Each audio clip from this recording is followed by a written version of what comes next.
Hello students, आज हम पढ़ेंगे पी ब्लॉक एलिमेंट्स। ठीक है, तो सबसे पहली बात, पी ब्लॉक एलिमेंट्स कहते किन्हें हैं? ऐसे एलिमेंट्स जिनका इलेक्ट्रॉनिक कॉन्फ़िगरेशन लिखते time last electron P subshell में भरा जाए। लास्ट इलेक्ट्रॉन पी सबशेल में भरा जाए तो उन्हें क्या कहते हैं? पी ब्लॉक के एलिमेंट्स। ठीक है, फॉर एग्जाम्पल मैं बात करती हूं बोरोन। एटॉमिक नंबर कितना? 5। Configuration 1s2 2s2 2p1। ठीक है, अब देखो लास्ट इलेक्ट्रॉन किसमें भरा जा रहा है? पी सबशेल में। तो इसका मतलब ये बोरोन क्या हो गया? पी ब्लॉक का एलिमेंट। ठीक है, अब देखो ये क्या है? P subshell. इसमें 3 ऑर्बिटल्स है, px, py एंड pz। ठीक है, अब एक में कितने इलेक्ट्रॉन भरे जा सकते हैं? Maximum 2 electrons. 2 electrons, 2 electrons. तो पी सबशेल में मैक्सिमम कितने इलेक्ट्रॉन्स भरे जा सकते हैं?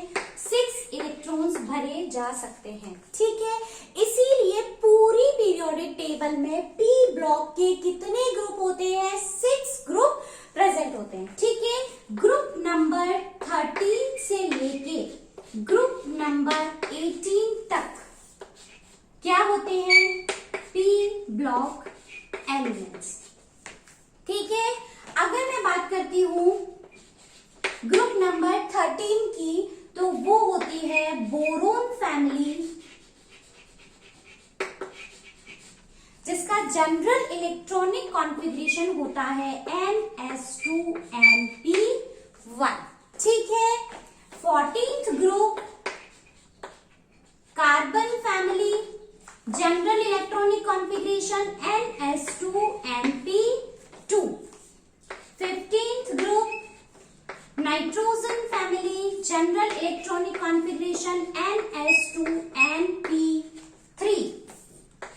16th group oxygen family, configuration NS2Np4। 17th group halogen family, configuration NS2Np5। And last 18th group noble gas,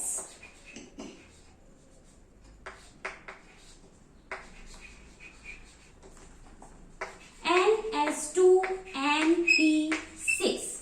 ठीक है, ये जनरल इलेक्ट्रॉनिक कॉन्फ़िगरेशन होता है। यहां पे एक छोटा सा एक्सेप्शन आपको देखने को मिलेगा, हीलियम। इसका इलेक्ट्रॉनिक कॉन्फ़िगरेशन होता है 1s2, जो इसको फॉलो नहीं करता है, NS2Np6 को फॉलो नहीं करता है। ठीक है, इतनी बात समझ में आई? बहुत सिंपल सी बात थी। ठीक है, अब मेन बात ये आती है कि हमें कोई एलिमेंट दे दिया जाए और हमें ये पता करना हो कि वो कौन से ग्रुप का एलिमेंट है, तो हम कैसे पता करेंगे? तो देखो, सिंपल सीधा सीधा कॉन्फ़िगरेशन देखने से आपको पता चल रहा है कि अगर पी सबशेल में 1 इलेक्ट्रॉन भरा हुआ है तो वो 13th ग्रुप का होगा, 2 भरा हुआ है तो 14 का होगा, ऐसे ही 13, 14, 15, 16 इस तरीके से होगा। ठीक है, अगर आपको फिर भी याद नहीं रहे तो उसका एक सिंपल सा फॉर्मूला होता है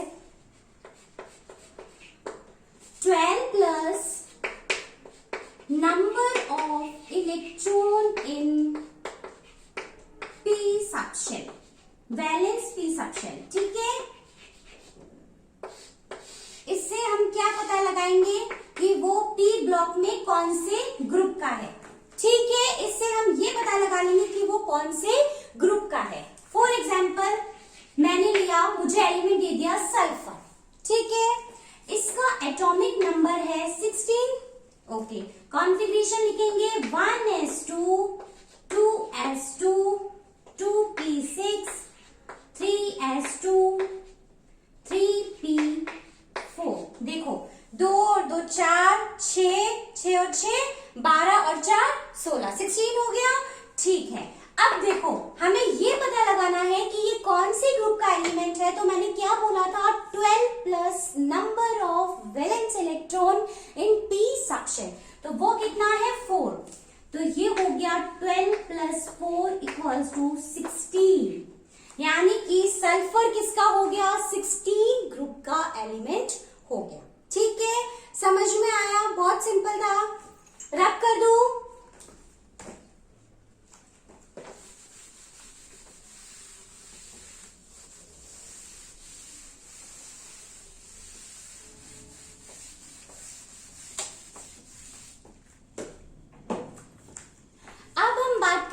अभी हम सिर्फ जनरल पॉइंट्स की बात कर रहे हैं कि पी ब्लॉक में हम क्या क्या स्टडी करने वाले हैं।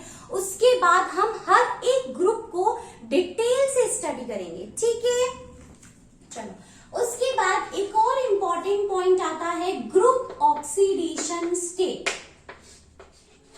किसी भी ग्रुप की हाईएस्ट ऑक्सीडेशन स्टेट क्या कहलाती है, ग्रुप ऑक्सीडेशन स्टेट। ठीक है, और इसको निकालने का बहुत सिंपल सा फॉर्मूला है, number of electron in valence s orbital plus valence p orbital. ठीक है, देखो अगर मैं 13th ग्रुप की ग्रुप ऑक्सीडेशन स्टेट की बात करती हूं तो देखो 13 ग्रुप का कॉन्फ़िगरेशन क्या था, NS2NP1, यही था, अभी हमने पीछे पढ़ा। ठीक है, अब हमें ग्रुप ऑक्सीडेशन स्टेट निकालनी है, तो क्या करें, number of electron in valence s orbital plus valence p orbital. ठीक है, तो s ऑर्बिटल में कितने हैं 2 प्लस p ऑर्बिटल में कितने हैं 1 इक्वल टू 3, यानी कि 13th ग्रुप या मैं कह दूं बोरोन फैमिली के ग्रुप ऑक्सीडेशन स्टेट या फिर हाईएस्ट ऑक्सीडेशन स्टेट क्या होती है, +3। ठीक है, अब 14th ग्रुप के लिए देखो कॉन्फ़िगरेशन NS2NP2। अब देखो S में कितने हैं 2, P में कितने हैं 2, तो टोटल कितनी हो गई +4, यानी 14th के लिए ग्रुप ऑक्सीडेशन स्टेट +4, 15th के लिए NS2 NP3 2 + 3 + 5। ठीक है, 16th NS2 NP4 2 + 4 equals to +6। 17th group के लिए NS2 NP5 2 + 5 इक्वल्स टू +7। ठीक है, अब देखो इतनी बात समझ में आए, ग्रुप ऑक्सीडेशन स्टेट। ठीक है, अब पी ब्लॉक में हम एक और इंपॉर्टेंट पॉइंट जो हम डिस्कस करेंगे वो है, मैं यहां लिख रही हूं, डिटेल से हम इसको जब हम ब्लॉक्स पढ़ेंगे तब हम करेंगे। अभी मैं एक जनरल बता रही हूं आपको, इनर्ट पेयर इफेक्ट।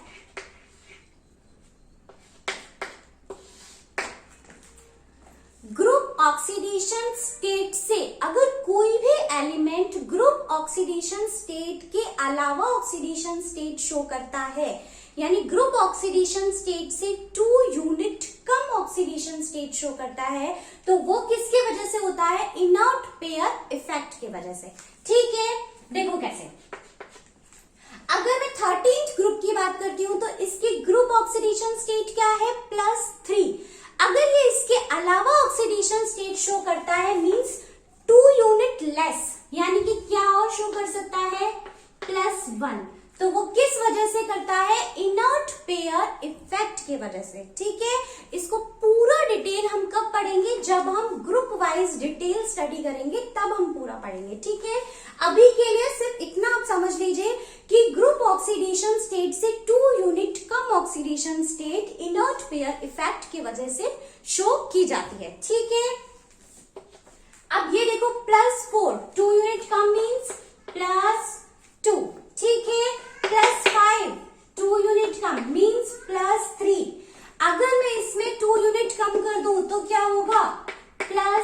1, यानी ये +3 भी शो कर सकते हैं, कभी कभी +1 भी शो कर सकते हैं। ठीक है, ग्रुप पढ़ेंगे तब हम डिटेल से पढ़ेंगे। ओके, ये क्या करेगा, 6 - 2 +4,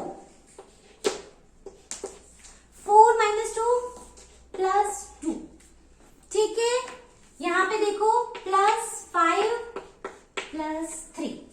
समझ में आया कि इनर्ट पेयर इफेक्ट की वजह से ये एलिमेंट्स अपनी ग्रुप ऑक्सीडेशन स्टेट से 2 यूनिट कम ऑक्सीडेशन स्टेट शो करते हैं। ठीक है, नोट कर लीजिए, रब कर दूं। एक और इंपॉर्टेंट पॉइंट, पी ब्लॉक के एलिमेंट्स पूरे पीरियोडिक टेबल में, पी ब्लॉक ऐसा ब्लॉक है जिसमें मेटल भी प्रेजेंट है, मेटलोइड भी प्रेजेंट है एंड नॉन मेटल भी प्रेजेंट है। ठीक है, ये इस ब्लॉक की खास बात है। ठीक है, एक और important point, anomalous behaviour. P block के जो फर्स्ट एलिमेंट्स है, सभी ग्रुप्स के फर्स्ट एलिमेंट्स बाकी सभी एलिमेंट्स से कुछ डिफरेंट बिहेवियर शो करते हैं, इसे बोलते हैं एनोमोलस बिहेवियर। ठीक है, first element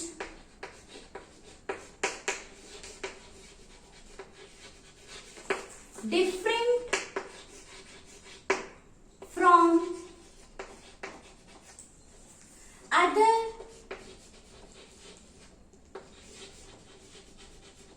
elements of any group. किसी भी ग्रुप का पहला एलिमेंट वो बाकी सभी एलिमेंट से एक अलग बिहेवियर शो करता है, उसे हम कहते हैं एनोमोलस बिहेवियर। ठीक है, वो क्यों करता है, सबसे पहली बात क्यों बिहेव करता है, क्योंकि वो क्या है, देखो जैसे जैसे ऊपर से नीचे जाते जाएंगे, किसी भी ग्रुप में ऊपर से नीचे जाते हैं तो क्या होता है, नंबर ऑफ शेल बढ़ता है, नंबर ऑफ शेल बढ़ता है तो क्या होता है, एटॉमिक रेडियस क्या होती है, बढ़ती है। इसका मतलब जो फर्स्ट एलिमेंट है वो क्या होता है, उसका साइज सबसे छोटा होता है। ठीक है, तो पहला रीजन बिकॉज क्यों होता है, क्योंकि उसका साइज क्या होता है, स्मॉल साइज। ठीक है, दूसरा सबसे इंपॉर्टेंट रीजन होता है, इनके पास डी ऑर्बिटल्स एब्सेंट होते हैं। ठीक है, मान लो मैं बोरॉन फैमिली की बात करती हूं। ठीक है, तो बोरॉन के लिए जब हम कॉन्फ़िगरेशन लिखते हैं तो क्या होता है, 1s2 2s2 2p1। अब यहां पे क्या है, सेकेंड शेल है। ठीक है, n की वैल्यू क्या है, 2, तो उसमें d ऑर्बिटल तो एब्सेंट है, उसमें तो d ऑर्बिटल नहीं होगा। ठीक है, अब मैं बात करती हूँ एल्यूमिनियम की, इसका कॉन्फ़िगरेशन लिखेंगे, एटॉमिक नंबर कितना होता है, 13, configuration 1s2 2s2 2p6 3s2 3p1। अब यहाँ पे थर्ड शेल में क्या होता है, चाहे d ऑर्बिटल में इलेक्ट्रॉन्स नहीं है लेकिन ऑर्बिटल तो प्रेजेंट है, चाहे वेकेंट है लेकिन प्रेजेंट तो है ना, तो यहाँ पे d ऑर्बिटल प्रेजेंट होते हैं लेकिन यहाँ पे d ऑर्बिटल्स नहीं होते हैं। ठीक है, यहाँ पे क्या है, सिर्फ p तक है, d ऑर्बिटल नहीं है, इससे नीचे वालों में सभी में है। उसकी वजह से क्या होता है, प्रॉपर्टीज में बहुत डिफरेंस आ जाता है, इनके बिहेवियर में बहुत डिफरेंस आ जाता है। वो हम जब ग्रुप वाइज पूरी डिटेल स्टडी करेंगे तब में एक एक बिहेवियर जो चेंज हो रहा है वो मैं आपको बताऊंगी। ठीक है, ये बात समझ में आई कि ये जो फर्स्ट एलिमेंट है वो बाकी सभी एलिमेंट से डिफरेंट बिहेवियर शो करता है क्योंकि उनका साइज छोटा होता है एंड उनमें डी ऑर्बिटल क्या होता है, एब्सेंट होता है। ठीक है, समझ में आई बात, नोट कर लीजिए, रब कर दो।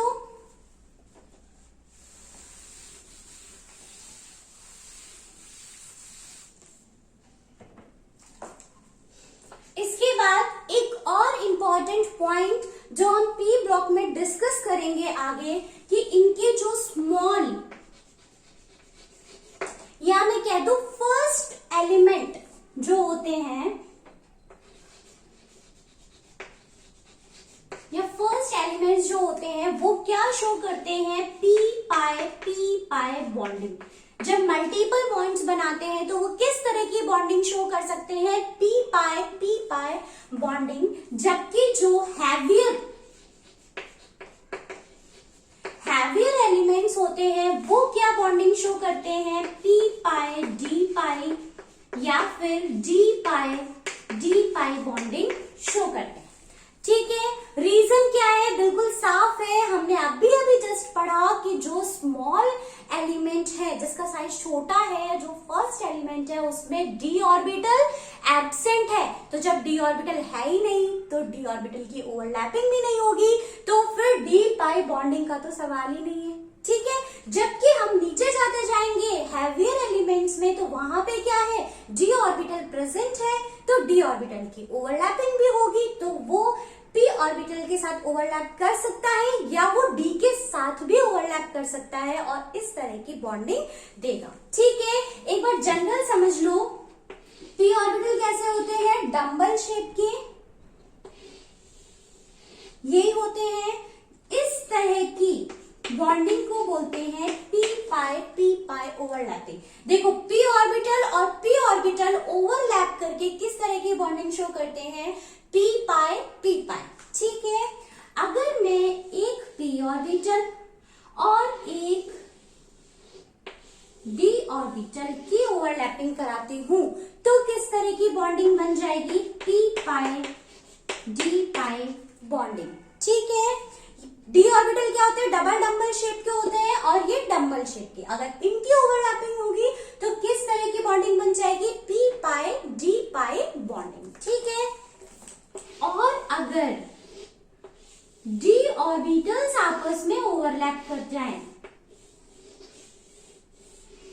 ठीक है, तो किस तरह की बॉन्डिंग हो जाएगी, डी पाई बॉन्डिंग हो जाएगी। ठीक है, जो फर्स्ट एलिमेंट्स होते हैं उनमें डी ऑर्बिटल एब्सेंट होता है इसलिए उनमें पी पाई बॉन्डिंग होती है, और जो हैवियर होते हैं उनमें पी पाई डी पाई या फिर डी पाई बॉन्डिंग होती है। ठीक है, समझ में आया, ये पूरा था पी ब्लॉक का जनरल इंट्रोडक्शन, जो हम सभी ग्रुप वाइज आगे इन सभी पॉइंट्स को डिटेल में स्टडी करेंगे।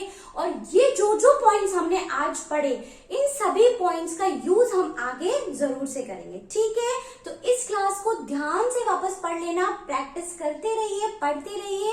All the very best.